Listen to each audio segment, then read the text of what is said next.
Hey guys, it's Peschu. Welcome to my channel. Today I want to talk about the determinants of price elasticity of demand.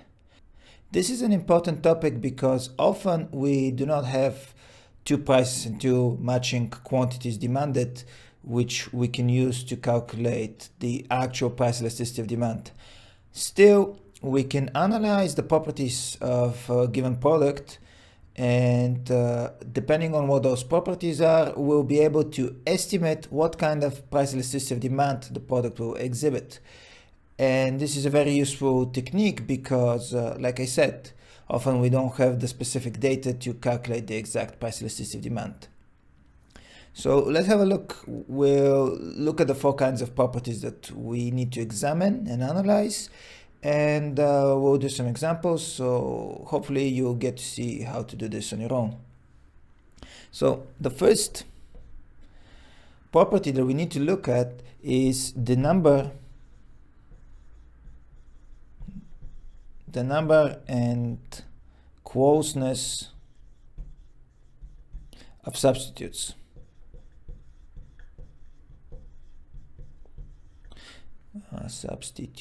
Yeah. Okay, so the number and closeness of substitutes.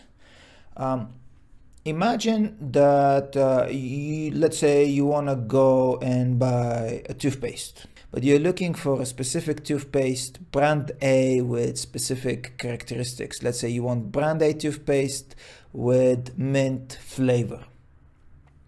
Now, when you go to the store, and you will find that there is brand A with mint flavor, there is brand B with mint flavor again, there's brand C with mint flavor. There may be like 5 or 6 brands with exactly the same kind of offering, mint flavor or whitening. You want your toothpaste to be with mint flavor and whitening effect, and then there's like 10 brands that offer you exactly the same thing. Now, if the price of your chosen brand increases, you may actually decide to swap for brand B, C, D, and so on, because they are relatively cheaper and they offer you exactly the same features. So what this will make the price elasticity of demand more elastic. Essentially, if the number and closeness of substitutes increases and it's a high number, then or the goods that are offered on the market are very similar to what you want, if the price of the good that you want increases, you are more likely to switch to another product, and that will make the price elasticity of demand more elastic. Now, the second the second feature that we need to look at is the degree of necessity.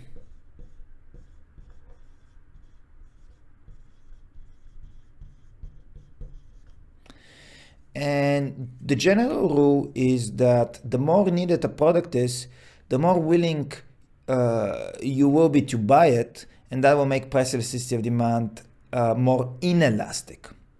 So if a good is not needed, if the degree of necessity is low, the good is likely to exhibit a high elastic price elasticity of demand. But if the good is highly needed, then its price elasticity demand will be very low or inelastic. For example, if you look at some kind of medicine, let's say if you're having a headache and you go to the pharmacy and you want to buy an aspirin, if they tell you that the price of the aspirin has increased by, I don't know, 50 cents or something like this, you would probably still buy it because you really need it at the moment. You want to treat your headache. Thus, highly needed products will have more inelastic price elasticity of demand, and products that are not really needed will have more elastic price elasticity of demand. Now, the third property that we want to look at is the time. And by time, what we mean is the time that the consumer needs to make up his or her mind if they want to buy a product, and then the time that they actually spend buying this product in general. For example, if you're really in a hurry. You need to get from point A to point B, and you need to go there very quickly. You're more likely to get the taxi and pay the high price for the taxi because you're short on time. So in that case, your demand for the taxi service would be very inelastic because you have very little time. On the other hand, if once again you need to get from point A to point B, but you have enough time to get there, you may actually decide, not to take a taxi, and instead you can ride the bus or the tram or walk or ride the bicycle. So you see, you're starting to having more options because you have more available time. And with these more options, you're effectively increasing the number of substitutes. So the longer time you have, the more elastic the demand for, in this case, it was the taxi service will be. If you're short on time, demand would be relatively inelastic. If, on the other hand, the consumer has a lot of time on his or her hands, then the demand would be more elastic. And finally, the last property would be the price as a percentage or as a share of income. So the price as a share of income. Imagine that, let's say, okay, I'm seeing that I'm starting to run out of ink in this marker, so I need to change it. So I'm gonna go to the store tomorrow and buy a new one probably. And imagine that I go to the store and they tell me, oh well, the price of this marker has increased by 50%. The company that sells it has had a major restructuring and so on, and they have increased the price. Well, I may still end up buying it because relatively the price as a share of my income is really low. So even though this price, the price of this has increased by 50%, I will still decide to pay for it because it's some pennies or cents. It's little change and I can afford to pay the extra. If on the other hand I'm buying a house, let's say, now a house would represent a very high share or proportion of my income. Actually, I'll need a lot of monthly incomes in order to buy a house. So that will make the house more expensive. And thus I'm less likely to walk into a store and say, hey, I want to buy a house. I will say, okay, let's have a look on the houses on the market. So first of all, when buying a house, it's very expensive, so the proportion of income will be very high. The time that I'll be spending buying a house would be long. I'm not gonna just decide to buy a house today and buy one tomorrow. I will be looking on the market, examining what houses are there, what are their prices, what facilities they provide, how many rooms they have, if they're accessible, and so on.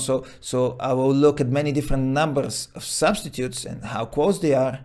And in terms of degree of necessity, well, at the moment, luckily, I do not need to buy a house, so my degree of necessity would be relatively low. So you see, because buying a house is a big investment and it's a very high proportion of income, I will spend a lot of time, I'll find many other numbers of substitutes, and I'll be asking myself, do I really need to buy the house now? Can it wait for later? And so on and so on. But effectively, I'll be going through all these points and will be proving to myself, well, the price elasticity of demand is very elastic for something as expensive. So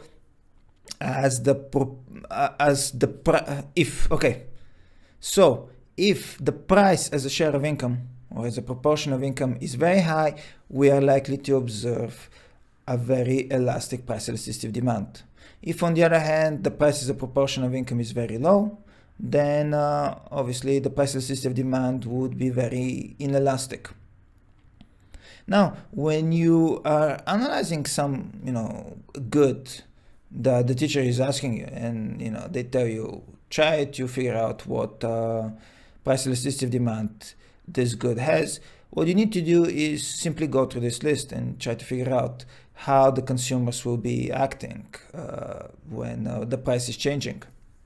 So let's say they ask you to figure out the price elasticity of demand of a smartphone from brand A. So first of all, okay, let's have a look at the number and closeness of substitutes. There are many firms that make smartphones, and not only that, but at least every firm from the big manufacturers will be making several models of smartphones which come with similar features. They may be ranked, one may be with less memory, the other one may be with more memory, one may have a better camera, and so on. But every manufacturer essentially will have several models to which you can choose, and that will give you a lot of options, a lot of available substitutes, and some of them may be very close to what you're looking at. So this feature, when dealing with smartphones, would say, we'll have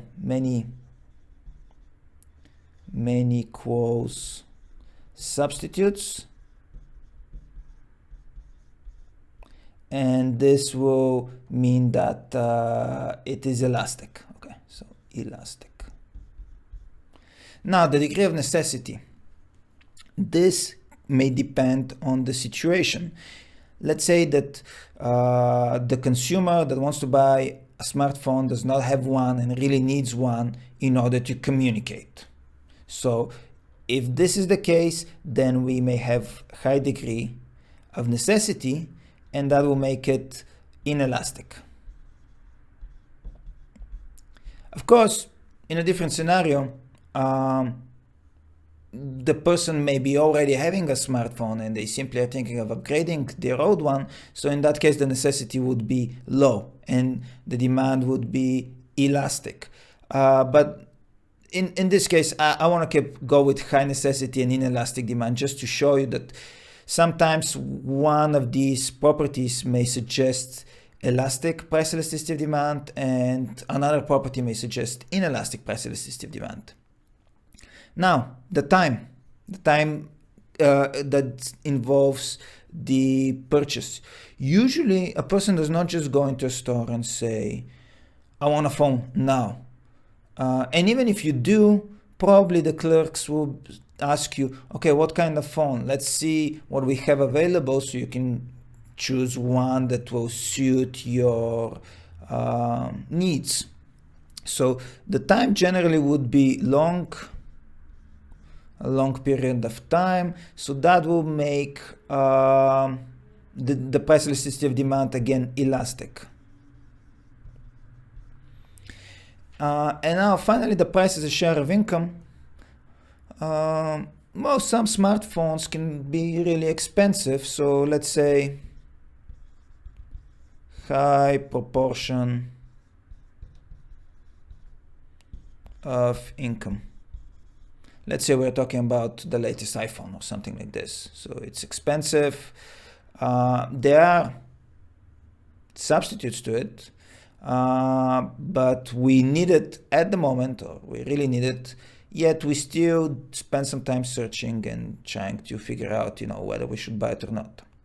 So high proportion of income, which will make this price elasticity of demand elastic.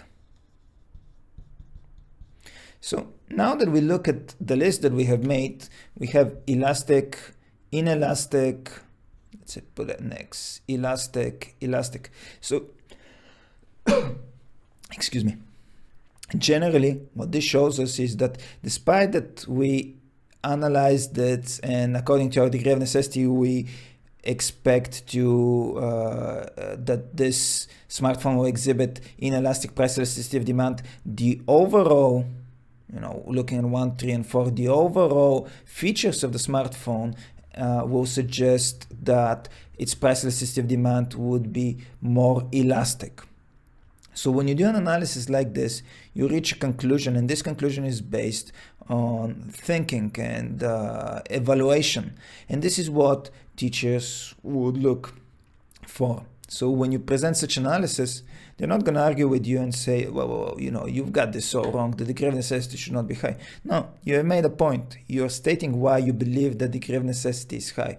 In our case, the individual really needs to buy this product now, or it needs to be very fashionable and trendy, and needs to show that he or she has the latest smartphones. You have a reason to suggest that the degree of necessity would be high. But nevertheless, you explain that this implies inelastic price elasticity of demand according to point 2, but from points 1, 3, and 4, you still reach the conclusion that price elasticity of demand for the smartphone would be elastic. In real life, firms can also do this kind of analysis because it will allow them to estimate what kind of price elasticity of demand their product will have. Price elasticity of demand has various applications, and with it, a firm will be able to forecast how its total revenue will change if they decide to change the price. So doing such kind of analysis, they will be able to figure out if their revenues will increase or decrease based on the changes in the price that they're considering to make. And that's pretty much it. You take any random product, you just go through this list, and you try to analyze it and figure out which one is the more important. Sometimes you may get a situation where 1 and 2 suggests elastic demand and 3 and 4 suggests inelastic demand. Well, it will be then your task to consider which one will be more important and then decide if this product will have elastic or inelastic demand.